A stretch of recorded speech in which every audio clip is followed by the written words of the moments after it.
교제 중이던 남자친구에게 폭행을 당해 숨진 황예진 씨 사건, 많은 분들이 기억하실 겁니다.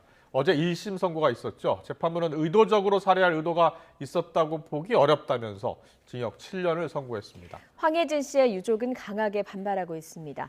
승재현 한국형사법무정책연구원 연구위원 모시고 이야기 나눠보겠습니다. 어서 오세요. 네, 안녕하십니까. 안녕하십니까. 황예진 씨를 폭행해 숨지게 한 가해자, 징역 7년을 선고받았는데 네. 검찰이 징역 10년을 구형한 거죠. 네, 이번 1심 결과에 대해서 어떻게 보세요? 1심 결과에 재판장과 검사들은 최선을 다해서 소송을 이제 공소를 유지했을 것이고 예. 법원도 사건에 대해서 이제 깊이 들여다봤을 듯한데 사실 이제 이 사건을 볼 때 가장 아쉬웠던 점은 유족이 원했던 거는 딱 한 가지예요. 딸을 보낸 유족의 입장에서는 국가가 이 딸이 소중하다는 걸 같이 공감해 줬으면 싶어 하는 거거든요. 그러니까 재판에서 이 딸이 왜 사망에 이르게 됐는지에 대한 충분한 심리와 그 충분한 심리 중에서 그 유족들이 하고 싶은 이야기를 재판부가 좀 다 들어줬으면 했는데 물론 재판부는 최선을 다했겠지만 제가 알기로는 공판 딱 4번 했거든요. 첫 번째 공판하고 두 번째 CCTV 확인하고 세 번째 피고인 신문하고 마지막 결심. 그러니까 사실 제대로 된 심리는 2번 정도를 했는 부분이라서 제가 살인사건이나 사망사건을 봤을 때 국가가 좀 해줬으면 하는 마음 중에 하나가 그 유족들의 입장에서는 황망하게 사망한 그 피해자의 죽음에 대해서 국가가 좀 소중히 그 죽음을 좀 들여다봐 줬으면 하는 마음이다. 그래서 형량의 문제도 있지만 좀 이게 이 사건의 피해자 측이 요구한 게 조금 덜 받아들여진 부분이 있어서 그 부분을 항소심에서 좀 들여다봐 줬으면 하는 게 제가 갖고 있는 제가 지금까지 한 20, 30년 형사정책을 하면서 피해자의 마음을 국가가 어떻게 어루만져야 할 것인가에 대한 생각을 말씀드렸습니다. 예. 일단 징역 7년이 선고가 됐고 재판부의 판결문을 보니까요. 감정 출동 중에 우발적으로 폭행하면서 상해치사 범행에 이르게 된 것이다. 이렇게 판단을 했습니다. 이 우발적인 단어 때문에 좀 양형이 낮아졌다고 볼 수 있는 겁니까? 지금 이제 검찰의 입장을 먼저 말씀을 드릴게요. 검찰은 이 범죄를 그러니까 살인죄로 가지 않고 상해, 치사, 상해에 대해서는 고의가 있지만 사람을 죽인다는 점에 대해서는 고의가 없는 것이다라고 나오고 여기에 대해서 상해치사의 우리나라의 형법의 법정형은 3년 이상의 징역형으로 되어 있어요.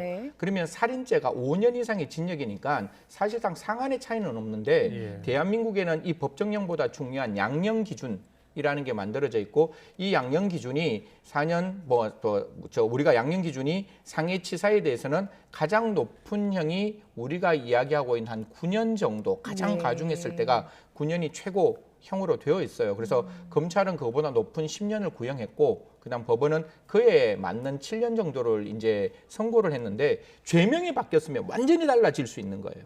이게 상해치사였기 때문에 이렇게밖에 못 가는 거지. 죄명이 살인죄가 그렇죠. 살인죄가 되었다면 달라질 수 있는데 첫 번째 검찰이 이 부분에 대해서 공소장에 대해서 상해치사를 바꾸어 달라는 게 아니라 상해치사 플러스 알파 살인죄 정인이 사건 우리가 봤잖아요. 정인이 사건에서 이게 유기치사일까 아니면 학대치사일까 이게 살인일까 이랬을 때 우리가 형사소송법에는 주위적으로 먼저 살인죄를 검토 한번 해보고 이 살인죄가 안 받아들여지면 예비적으로 상해치사를 한번 판단해 주세요라는 소송의 절차 규정이 있거든요. 이 규정에서 검찰에게 유족들은 딱 한 가지를 요청했는 거예요. 검찰의 입장에서는 당연히 상해치사라고 생각이 되겠지만 재판 청구권이라는 게 있잖아요.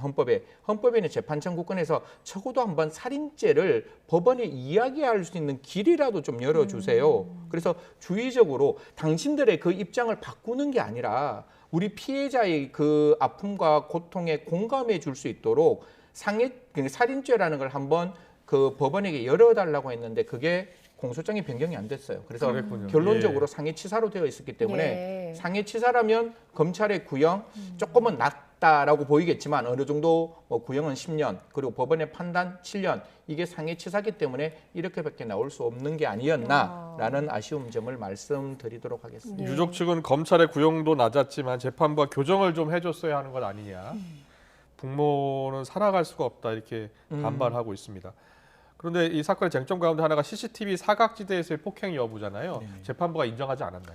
사실 그 부분에 대해서 저희들이 뭐 피해자 뭐 신문 조서 이런 걸 다 들여다 볼 수는 예. 없지만 뭐 주위의 기자님들의 어떤 그 의견과 또 담당 변호인이 이제 제가 정말 잘 아는 분이신데 담당 변호인 말씀을 다 종합적으로 판단하면 사실 이렇게 사각지대에서 예진 씨를 이렇게 때렸다 이렇게 네. 나오면 그 때리는 강도, 때리는 방법, 때리는 어떤 의도 이런 게 구체적으로 따져나가야 되는 거잖아요. 그 순간에 예. 미필적 고의가 있는지 없는지, 즉 죽어도 괜찮다고 생각하고 그렇게 행동으로 나아갔는지를 살펴야 되는데 그 부분이 충분치는 않은 듯하고 아까 세 번째 저 피고인 신문을 했다 그랬잖아요. 예. 보통 저는 그냥 제가 갖고 있는 그 생각인데 사망 사건은 수사한 검사가 공판정에까지 저는 들어와야 된다라는 게 제가 갖고 있는 형사정책적 정의인데 네. 지금 이 사건에서는 수사 검사가 아니라 공판만 담당하는 검사가 들어왔어요. 다른 말로 직관하지 않고 수사 검사가 다르고 공판 검사가 다르다 보니까 그 피고인 신문에서도 기자님들의 말씀을 들어보니까 그 부분에 대해서 조금 구체적인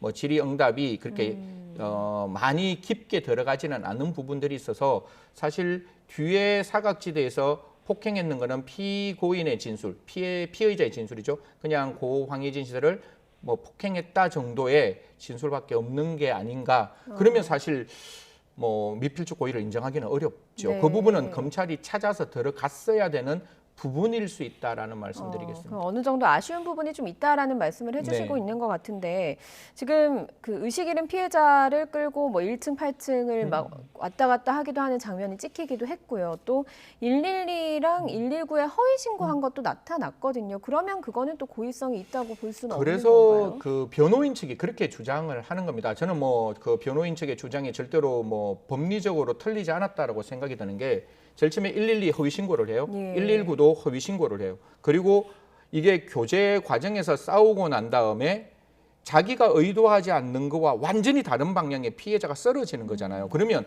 생각해 보세요. 어제까지 내가 사랑했던 사람인데 갑자기 팍 쓰러지면 그 다음부터는 사람이 생각이 100% 달라져야 돼요. 네. 그러면 바로 덜쳐업고 병원에 가든지 아니면 어떻게든지 택시를 타려는 그런 모습이 보였어야 되는데 지금 저 뒤에 나올 건데 그런 모습이 보이지 않거든요.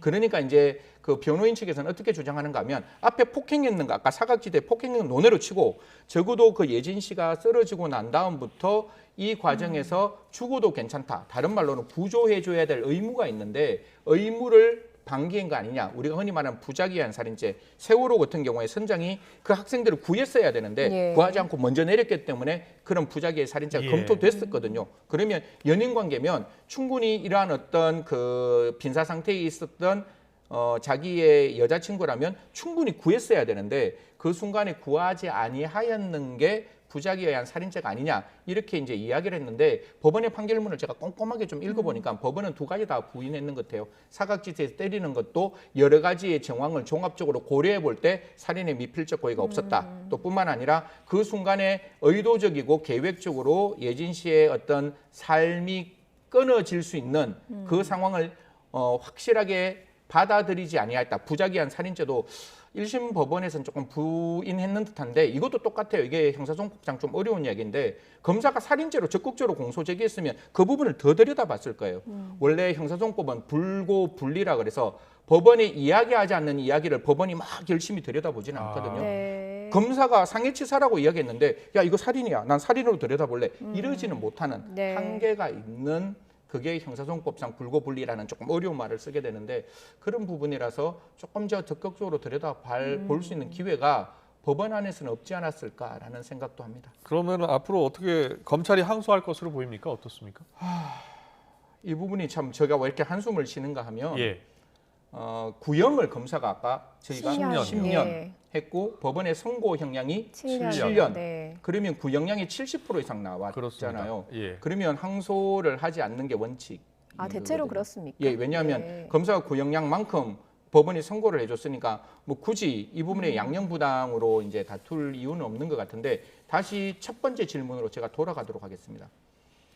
국가가 피해자로부터 신뢰를 받고 그 피해자가 그 재판 과정에서 그 억울함을 이야기를 할 수 있도록 재판 절차를 만들어주는 게 저는 굉장히 중요하다고 생각합니다. 그래서 네. 검찰의 입장에서도 물론 검찰이 내부적으로 잘 판단하시겠지만 적어도 피해자가 사망했을 때 피해자가 그 억울함을 조금 해결해 줬으면 좋겠어요. 예. 사실 그 CCTV도 현장 검증하고 그다음에 그 과정에서 어떻게 폭행이 일어났는지 법의학 전문가들, 그다음 부검의 전문가들을 모여서 좀 이야기하자. 이 이야기를 조금 듣게끔 하자라는 게 피해자 측 주장이라면 항소 물론 양형부당은 아니겠지만 그런 어떤 피해자의 죽음을 국가가 경청하고 그 죽음에 대해서 존중한다는 의미로서 항소를 하는 것도 저는 형사정책적으로 굉장히 의미 있는 부분 중에 하나라고 생각합니다. 예. 그렇군요.